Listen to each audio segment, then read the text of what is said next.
This is TFR. Welcome. Number 71. Yeah. 71 of TFR. Thank you for joining us this week. We've got loads of stuff to kick into. We've got loads. We just discussed Arnautovic. Arnautovic, as West Ham have said, look, we're happy for you to leave. That's what I genuinely think. I think he's going in the summer. Yeah. I think they're just saying we're happy for you to leave now, but we can't bring in our target till the summer. So we'll give you a pay rise to stay until the summer. There's probably already an agreement in place with China for him to join in the summer. I think he's top player power for the time being, though. But I think it's a mix of. He's pushed them to an agreement. It suits both parties. This. Because you know what it must have been. He like. hasn't extended his deal. He's just basically got a pay rise for 6 months. We've got Pochettino to assess. Yeah, Spurs. It's unfair on him. Unfair. There we are, I've said it. It is unfair on him. I agree with you there. I think. Okay, so there's a statement which went out after getting knocked out of the cup. Yeah, let's preface this though with. Yeah. I agree with you. He is being treated unfairly, but let's preface this with a professional football manager saying, "Well, anyone who thinks about winning trophies is that important. You know, it's all about building your ego, winning trophies." That is a ridiculous thing to say. It is, but what is ego? Yeah, that's what would you take that as? See, this is where because I'm interested in ego or the self in a different aspect. I think what he was alluding to. Yeah, I think what he was alluding to is the same as you, really. I think what he is alluding to is he's not saying that it's a bad thing. I don't think to have an ego, but I think people are assuming that players like, say, Paul Pogba, they view him and think he's a player with an ego because of the way that he is on social media and things of that nature. They think he's someone with an ego, and someone like Harry Kane isn't. But we don't know who's got the bigger ego out of those two. You just assume that you think Paul Pogba has got the bigger ego. Harry Kane could be really egotistical, do you know what I mean? So it is, I do agree that the way you react to Pochettino's comments are how you react. It also proves there is no manager that is safe. There's no such thing as safe in management, because we've gone from singing his praises, lining him up to be the next Man United manager or elsewhere, wherever, and now it's come to a scandal. How many weeks ago was that? That was literally 8 games ago. But this is also the case with Ole Gunnar Solskjaer as well, which is coming up. That's coming up. We'll leave the Ole stuff for now. But yeah, I just totally unfair to get on that exactly what Poch said and take that out of context a little bit, because it's a hard job being Spurs manager. Yeah. I'm sorry, it's really tough. You're not given anything yet. I'm told to grind on. Those players are so tightly all fighting for Poch and his style. He's got enough on his plate, especially like you said before with like Daniel Levy in the background. Having Daniel Levy in the background, everyone is aware that Daniel Levy is a hard negotiator, or seen as it, and things like that. Now Daniel Levy is the bigger reason in this. That we said this when Kyle Walker joined Man City. We said that they prepared very well. What we said at the time was Kyle Walker joining Man City and then going on to win the Premier League last season was showing to those Spurs players you can go elsewhere, earn more money, and win trophies. Do you think Harry Kane will play anywhere else? Right, Harry Kane is the anomaly, I think, in this situation. Do you think Dele Alli would go? You know, Danny Rose would definitely go. Right, Danny Rose. You know, Ericsson would go. Yes, I think Ericsson potentially is going to go this summer. Yeah, which I think he should. He totally should. Well, it depends on Eden Hazard. It literally is Chelsea and Spurs, I believe, will decide the fate of so it's just a big Real Madrid. Yeah. If Chelsea get Hazard, then I think Ericsson stays at Spurs. Whereas if do you think he'll still stay, even if that? Yeah, I do. I don't. What's motivating him? Because not he's for too a lack good. of. Yeah, not is for Ericsson him. Too good for Spurs? He's their best player by a country. Yeah. Now.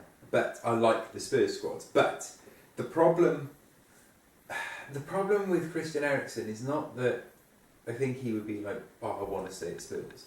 I think it's because I don't see where he would go elsewhere apart from Real. I think he's a Barcelona player. No, he could be, yeah, but no, he is, and it's not an indictment of him. The interesting thing is Barcelona have just signed Frenkie de Jong from Ajax for a lot of money. He's joining in the summer, yeah. Barcelona have also got players like they've still got Busquets, but they've also got who else is there? What's their other midfielders that they've got? No, Barcelona. My mind's I saw a picture of him. You got De Jong. You've got they've signed Vidal. He's playing there. You've got Elena, who's a very good young player. Oh, Melo. You've got Rakitic, Elena. You've still Philip Coutinho as well. Forgot about Coutinho. Yeah, Coutinho and Swap. You know, they've got a lot of great players. Puig, Sampa. Do you think... And this gentleman. Yeah, Kevin Prince Boateng as well. I think it's a savvy buy. It is. But what I mean is, I don't see the need to sign Christian Eriksen into that midfield if you're Barcelona. I don't... Yeah, but I've seen some stuff anticipating Rakitic potentially leaving. Yeah, and Coutinho. It's very interesting at the minute. And Vidal, how old's Vidal? No, they've only just signed Vidal though. It's just he's basically the make-weight between... It's the same with Boateng. Vidal and Boateng have been brought in as the make-weight between what they have now and what they're going to have in the future when players like Oriol Busquets and Elena, they go and they're expecting them to develop. Those two, particularly Oriol Busquets and Elena, they're very good players. Mm-hmm. So I think Vidal has been brought in while Oriol Back to the point though. When Busquets. Sorry. So if there is a busy summer and Eriksen has the option to join, he could basically we're in agreement that he could either join Real Madrid or Barcelona because he is that like. Can I ask you? But what benefits does stay at Spurs going forward? And then this is the problem with Spurs is if you don't pay, if it's widely known that Dele Alli is on less money than John Joe Shelby, yeah. So and then their wages then. It goes up, but it's bonus incentive. Yeah. Whereas you can earn more in first team. Kyle Walker doubled his wages going to Man City and won the Premier League straight away. My opinion hasn't changed since way back when we first talked about Spurs buying players, which was over a year ago we discussed it for the first time.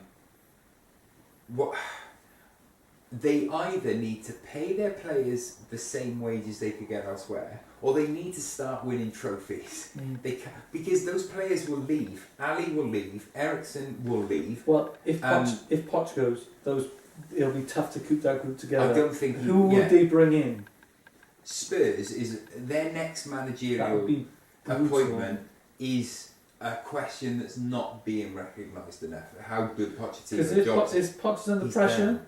Which I don't think and if he is in the position of we're competing all the time. I don't like it either. I've got to the semi-final for the last 4 years and I made the final the one before. But like, what more can he actually do? He's sort of saying, I'm pushing this squad to the maximum. I'm pushing it, I can't do any more with it. And anyone who walks in will not be able to get the same performances as what Poch does. Do you want to summarise? You summarise. Spurs are the new Arsenal. That's the thing is, I don't agree with what he said, Poch, at all. I thought it was idiotic. Like, it was stupid. What he said was just the most ludicrous fucking statement to come out of a football manager's mouth. It's like, it is ridiculous that he's basically gone, well, I don't care about winning trophies. But that just shows his mentality with his mindset when he gets put under pressure with that kind of thing, because you can just, but that's basically saying, I'm doing all I can. Like, if you're not happy with the progress that's been made, obviously everyone wants to win, but what more can you actually do? Yeah, no, it was ludicrous, but it genuinely, I think it was dumb, what he said. But for him to immediately then say top 4 is our aim, and the media not to slate him for saying that, they focused on the ego, but for him to then say our aim every year should be the top 4, and the media don't slate him, they killed Arsene Wenger for saying that. they killed him. That's a standards thing over time. That's my issue with it. Is like you can't not have a go at Pochettino, but have a go at Wenger when they say the same thing. Yeah, totally. And it's ludicrous. He's an idiot for David saying Seaman, like harking on today about, oh yeah, if you didn't win something, your season was a failure. Just like, it's those older players who come back into the game and commentate. Yeah. Have rose-tinted specs also, on. though, if this is Jurgen Klopp, when people go on about his Dortmund sides, people over here, especially in the press, like romanticise that Dortmund side of his. Look at what he won. He wasn't destroying records everywhere.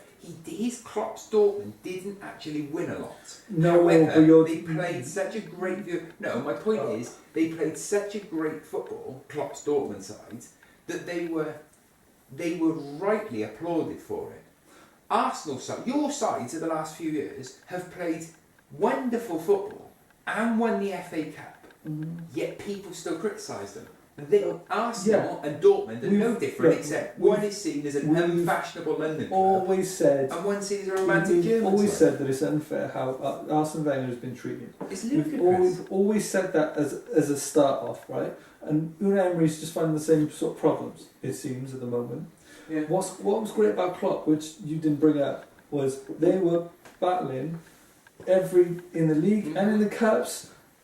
One of the greatest German teams to have ever played the game. Yeah, well, look, and that is the point, because it's the romance of football. Dividends. What the point of Dortmund was, we should record this. It typified like the romance of football. Yeah. Exactly, and like you can't be so harsh on Klopp to say what did you win at Dortmund for your style of football, because it was a brand of football which went so far. No, but I'm just looking at the way that the media will portray. But the media portray. It surely doesn't surprise you. No, but it still annoys me. Right. Should we do Chelsea? Right, should we do a little Chelsea thing? Yeah, let's do a little Chelsea thing. Just one point that I want to make. Go on then, have your point. Miss Hudson-Odoi. Yeah. Business. Right. I think it puts that player in a very strong position. It does. My thing with Hudson-Odoi, I've gone on record on this podcast and said that I thought it was ridiculous because Chelsea were basically showing their hand. Just saying, we don't want to lose him because he's a valuable youth player, but we want him to be happy just playing the Carabao Cup.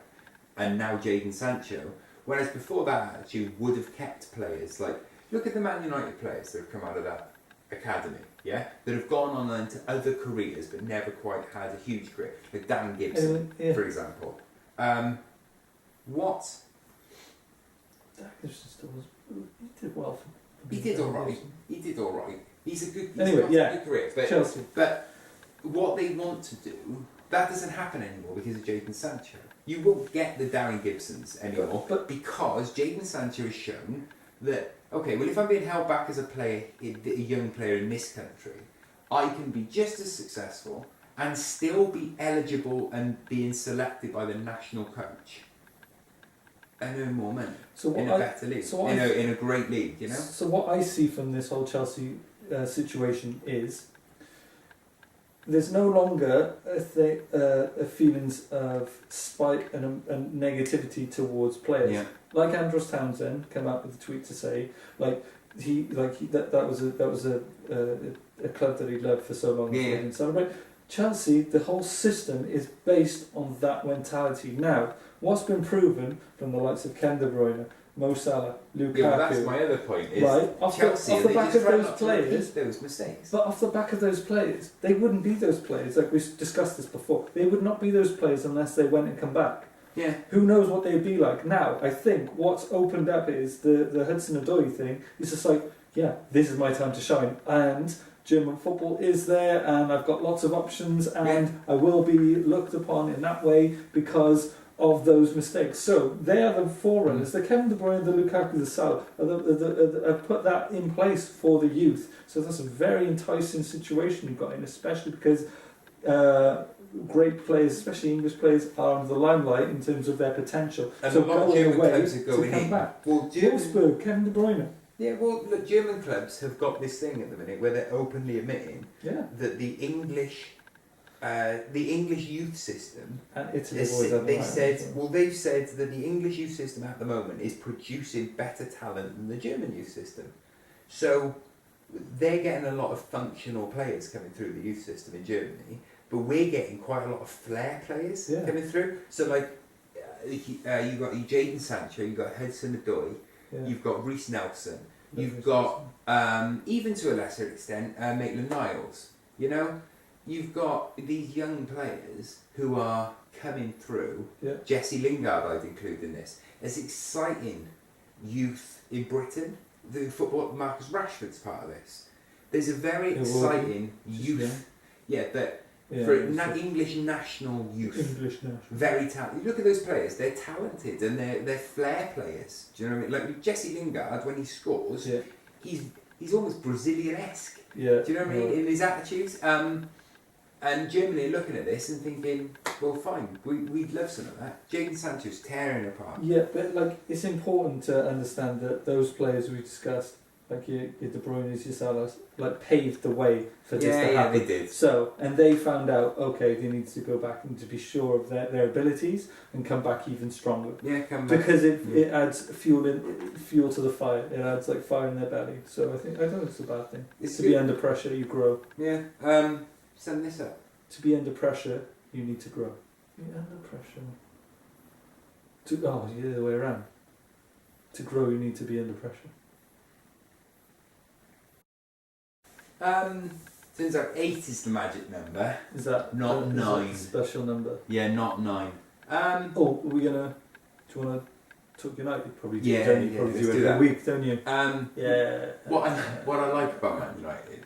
So what happened? What happened with the shock result? Do you know what I think has happened from a Man United fan's perspective, and just talking honestly about the whole team? Yeah, I think what last night showed is Ole Gunnar Solskjaer's naivety in tactics and team selection, because I think he tried something different. Lukaku slowed the whole pace of the side down. It was odd.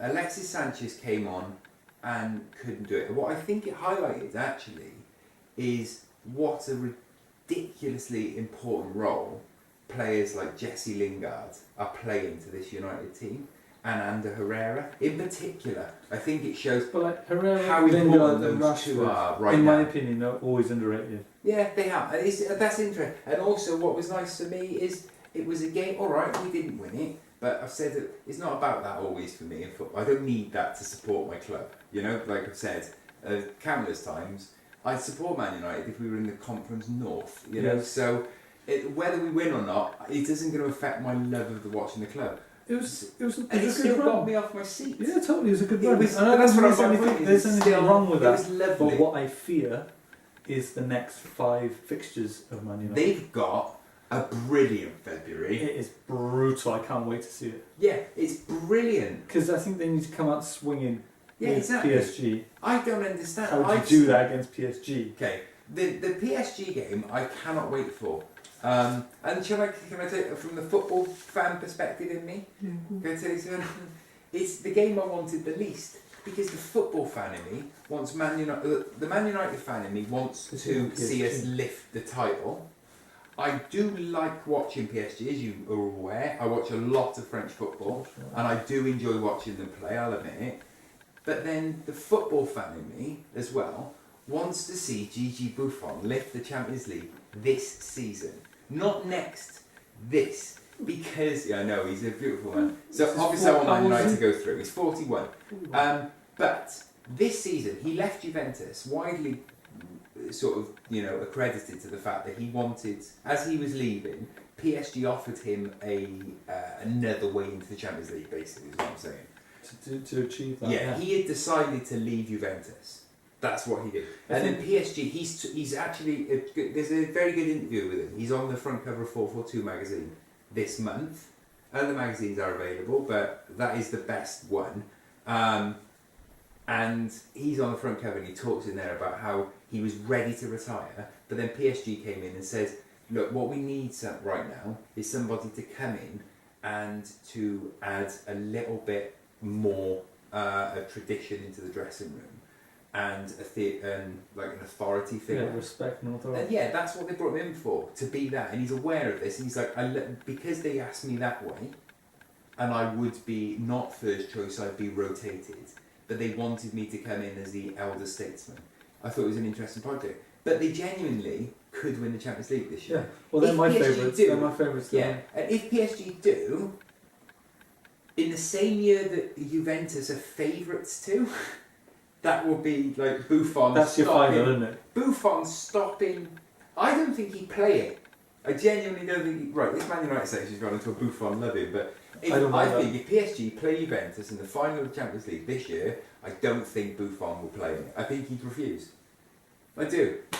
Can you imagine? I think he'd refuse. Alright, let's ask Gigi, I'll call him. Right, okay. Buffon, we're going to ring you. Should we summarise this? Yeah, let's summarise this. We love you, Gigi Buffon. We love you. Oh, I know, like, good luck with the next... Good luck, because you got a rough month. Can't wait. We say it's rough. Like, they're the fixtures As a football fan. that you actually really want. Yeah. Yeah. Seeing if Fraser got the assist for Brooks. Let Fraser go. Who's the assist gone down to? I need Ericsson to score now. Hello. Hello, Stephen. Right, wait there. Hello, Stephen. Can you hear me? This is Clem Fandango. And Mitch, I'll introduce you in a sec. Be quiet. Mitch. Yeah, I said be quiet. Hello, Mitchell. Can you hear me? I can indeed, loud and clear. This is Clem Fandango. Are you here? I am here. Right, now, Mitch, we're going to do some Reader's Wives. You know what Reader's Wives is? I'm familiar with the concept, yeah. Alright, what is it's Reader's Wives, not actual wives of readers. Right, what we're doing, we should clarify, is not actual wives just of to make readers. this clear. We don't know any of the wives. No, we don't. Every week I ask our Twitter followers and Facebook Question likers of the week. Question of the week. And this week I said what we wanted to know was, with the transfer window obviously closing tomorrow, it's the last day tomorrow, what business do you A, want your club to do, and B, what business do you think they'll actually end up doing? So what do you want them to against what you think they actually will? The double whammies. Yeah. Two questions in one, which is great. That's good. The first question reply we got back was from Chris Etchingham, who is one of the hosts of the very good Man on the Post podcast. Nice. Which I do recommend checking out. It's very good. Award winning. There you are. He came back, he's a Liverpool fan, and he said he wanted another centre back but doubted they would. Do you see the need for another centre back at Liverpool? You can't just pluck out like Van Dijks everywhere, can you? No. You can't plug a Dijk. I could see you can't. I think what you need to do if you're Liverpool is look at De Ligt at Ajax myself. But right, we then had a reply. So no, I don't think it's a viable thing. I don't think it's a viable thing in a day. No. No, they don't need a defender. I don't think they need a defender. Okay, right. But you know, there we are. Nathan, who's a Man United fan, said we'll do nothing. But he would like a decent centre back. Centre backs again. Everyone wants a centre back. Tell me what Captain Gavin's big house thing. Right. Well, after our Nathan, then Captain Gareth came in, friend of the show. Friend of the Ramble. Yeah, friend of the Ramble. Yes, Gareth. And he came in and said, it's a bit early in the day for that. What about all the Liverpool fans who booked the open top bus after last night's Newcastle win? Yeah. What happens if Puel pulls a pool? Yeah, what happens if Puel pulls a pool? That's a hard sentence. Puel pulls a Puel. That's a hard sentence to say, Gareth. Don't say that after a couple of, No. shells. No. A couple of cider lollies. Okay, right then. Shout out, please. Shout out! The Gormleysaurus We'll have to go with Soros. came in. Chelsea won't do anything else. I'm pleased we've kept players. They'll do nothing. Shame Cess couldn't have stayed and sent Kovacic home. Oh. Wouldn't mind loaning Man City, Kante and Eden Hazard. Okay. That's an He wants to interest. loan him Kante and Hazard. Yeah. Why? That's an interesting take for a Chelsea fan. I don't know. Can I have a shout out, please? What, Mitch is flabbergasted, A Darren. quick shout out because we're on shout outs. We are shout out. Shout out. A really quick one, it's unrelated. It's James Montgomery for Forest Green Rovers, our beloved Forest Green Rovers. Yeah. He lost some teeth because he's a goalkeeper operating, doing the best service he could, and he missed some teeth now. But he put himself on the line the best way keepers do. Just wanted to drop that out. Yeah. And probably did this in the wet. Hashtag keeper in the wet. Keepers in the wet. Hashtag still going strong. Hashtag keep her in the wet. Keepers in the wet. Readers' wives. Are we done? No, we're not done. Right, my favourite one was Kiadu's ponytail. He's a Spurs fan. He just simply said where to start, which I thought was very good. Then Raj came in. Raj, Arsenal fan, says Suarez and Perisic would be interesting, but we need defensive reinforcements. He's an Arsenal fan, obviously. Certainly we do. Especially for the long term. Probably won't get anyone though. But today, after asking this question, Arsenal have obviously brought in Suarez on loan.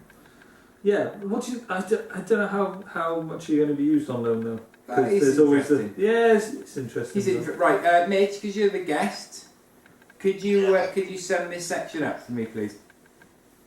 Harry Redknapp looking outside his car window. I couldn't have said it better myself. Nice. I was about to hang up on you then, but no, I wanted to Nice. just say goodbye to you nicely. That's good, isn't it? Have you had some food yet? I've eaten. You've had some tapas. We got some cheesecake, yeah? Do you want some of that? Cheesecake? Yeah, we got We cheesecake got a whole this week, mate. cheesecake. Yeah. We're going to be naughty and watch Bridget Jones and eat cheesecake. I've got a really good anecdote about cheesecake, but I think I need to save it for another time.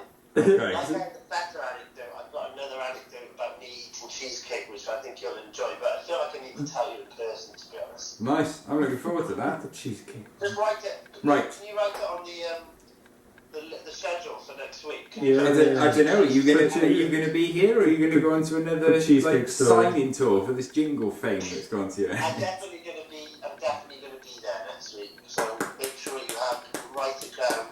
You need to put Mitch's cheesecake anecdote. Nice. And then maybe we'll do a section on Mitrovic, and he'll be in Mitch's corner, and we'll call it Mitch Trovic, and put Mitch's face on Mitrovic. I think this is too good. Right. That's too good. We've got to go and finish a podcast now, Mitch. Alright, well I've enjoyed taking part in it, in this part anyway. Yeah, it's been fun. Sort of, yeah. Yeah? Yeah. Because you and Mitchell Lewis-Gad both thought that Man City was still going to come on strong, Yeah. and then pulled their act together, and they lost to Newcastle, which Yeah. spiced things up a bit going forward. It did spice things up, but Very it much did spice things up. You did a little salute. Another one. The realness of Neil Warnock. Yeah, it was interesting. An outpour for Salah again is really good. I don't want to call it a send off, but it's a respectful salute to.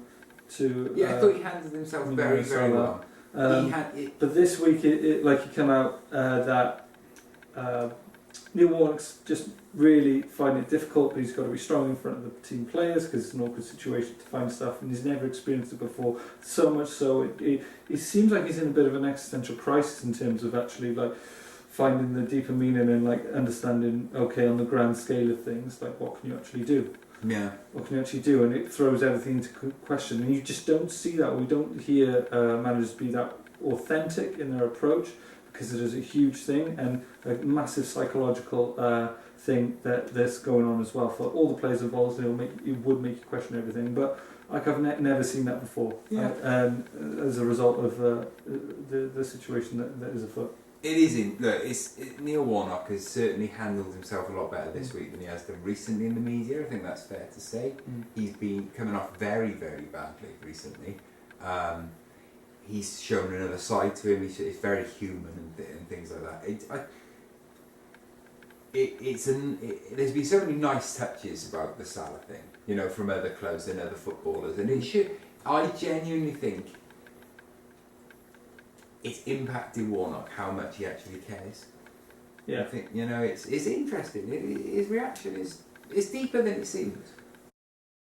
you know, Mitch in here, Yeah. I've snuck into his corner, changed stuff around a bit. Yeah. Welcome to my football philosophy corner. Nice.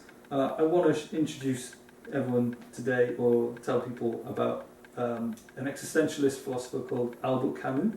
Yeah. The French philosopher with Algerian descent. Played football. Guess where he played? I don't know. Where would you think a brilliant mind would play? I immediately thought centre mid. You to think? be fair, Okay. because it's my favourite position on the pitch. He was a goalkeeper. Was he? He was a goalkeeper. And that's your favourite player. Yeah, that is, yeah. That's your favourite position. That's my favourite position has always been the. So Albert Camus was once asked, "What do you prefer? Do you prefer football or the theatre?" And outright just said, "Football." Outright, for the following reasons. One is for the morality of playing the actual game itself. The second is the fraternity that goes along with it, that team ethic and mentality.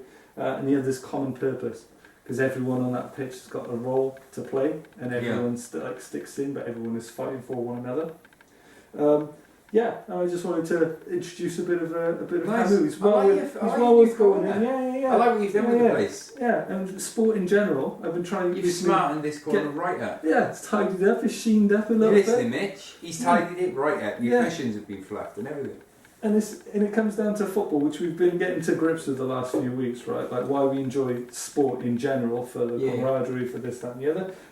And with Camus, he says something along the lines: "Morality and duty of man, I owe to the sport." Okay. So nice. you get a measure of. That's it then. Yeah. That's it for another week. With that? Yeah, we're good there. Thank you very much for Mitch joining us. Appreciate that. On your tour that you're doing. We've got, keep an eye on our socials, because we are going to be rebranding soon. Yeah. It's very exciting. We are very excited. So what socials are we on? We are on Instagram and Twitter at the FIFA Ramble. We are on YouTube and Facebook, the FIFA Ramble. Yeah. Search us out, follow us. All that jazz. Make sure you go follow everything, and you'll see a lot of interesting new pictures. And stuff.